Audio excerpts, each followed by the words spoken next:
রমজান মাস পাইয়া যে মানুষ জীবনে গুনাহ মাফ করাইতে পারে না রে যুবক, তার মতো হতভাগা আল্লাহর জমিনে কেউ নাই।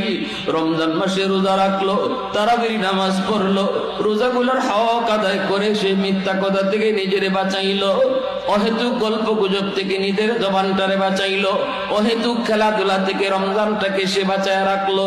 না না, রমজানের ভিতরে যদি সে পারছে কোরআন তেলাওয়াত করছে, রমজানের ভিতরে আল্লাহর গোলাম 5 ওয়াক্ত নামাজ মসজিদে যা পড়ছে, আর যদি কিছু নাও করে কিন্তু কোনো খেলাধুলায় যায় না, ঘুমায় থাকলেও রোজা রাইকে যদি রোজাদার ঘুমায় থাকে, এই ঘুমটাও ইবাদত হয়ে যায়।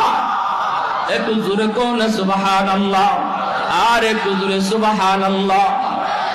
আল্লাহ পাক রব্বুল আলামিন তিনি এই আয়াতের ভিতরে সূরা ফুরকানের এই আয়াতে ঘোষণা দিয়ে দিয়েছেন, আমার যেই সকল বান্দা তওবা করবে আর বলবে মালিকার সামনে কখনো তোমাকে নারাজ করব না, আমি আল্লাহ তার উপর এত খুশি হই, তার জীবনের গুনাহগুলা শুধু আমি মাফ করি তা না, বরং গুনাহগুলাকে নেকি দ্বারা বদলায়া দেই।